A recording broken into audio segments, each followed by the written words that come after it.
القديس بيجيمي. قصة الصلاة والقداسة.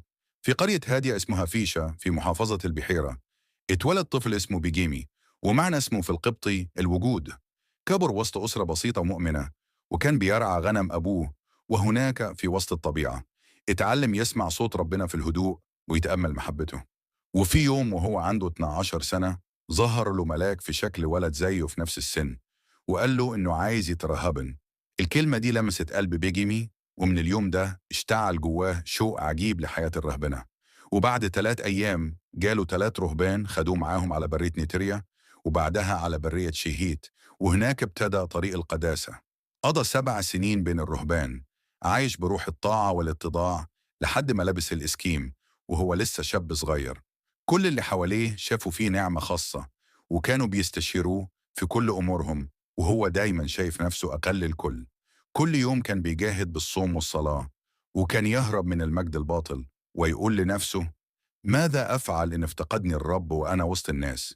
ولما وصل تقريبا لعمر 36 سنة قرر يسيب الإسقيط ويمشي في البرية الداخلية، لحد ما وصل لوادي فيه شوية نخيل ومياه قليلة. فرح جدا بالمكان، ومشى 20 ميل كمان لحد ما لقى مغارة في صخرة عالية، حس فيها كأنها جنة عدن. قعد فيها 24 سنة بيصلي ويقرأ ويعمل مطانيات وياكل شوية بلح من الوادي من غير ما يخزن. وكان دايما بشوش وروح السماء مالية قلبه.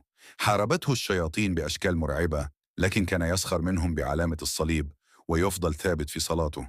ولما حاربوه بأفكار اليأس قاوم بالصوم والصلاة 80 يوم لحد ما قلبه اشتعل أكتر بحب ربنا. وفي يوم ظهر له ملاك وقدم له شوية خبز ومية، وقال له يرجع بلدته. خاف بيجيمي تكون حيلة من الشيطان، فرشم الأكل بعلامة الصليب. ولما أكل شكر ربنا اللي بارك له في القوت ده سنين طويلة. وبعد 7 سنين ظهر له السيد المسيح بنفسه، ومعاه رئيس الملائكة ميخائيل والرسل ال12 في مجد عظيم، وقال له: ارجع بلدك واشهد لي بين الناس. وفي لحظة حمله رئيس الملائكة على سحابة نورانية، ووصل به عند ربوة قريبة من بلدته، وحفر هناك مغارة جديدة وسكن فيها. ابتدى الناس يجوا ويسمعوا كلماته وياخدوا بركته، وربنا اداله موهبة عمل المعجزات. بعدها راح برية فران بأمر رباني، وقعد 5 سنين يبشر ويرجع النفوس التايهة.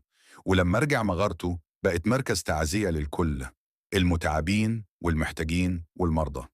وفي يوم من الأيام شاف الأنبا شنودة رئيس المتوحدين في رؤية المجد المعد للأنبا بيجيمي، فراح له بنفسه علشان ياخد بركته، وقعدوا سوا يصلوا ويسبحوا ربنا.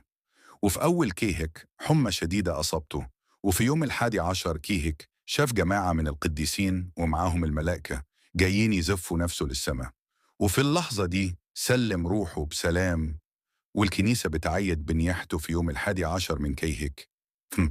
إذا عجبتك القصة تابعنا، سيب تعليق وشارك الفيديو، خليه ينور قلوب تانية. مون جيسو.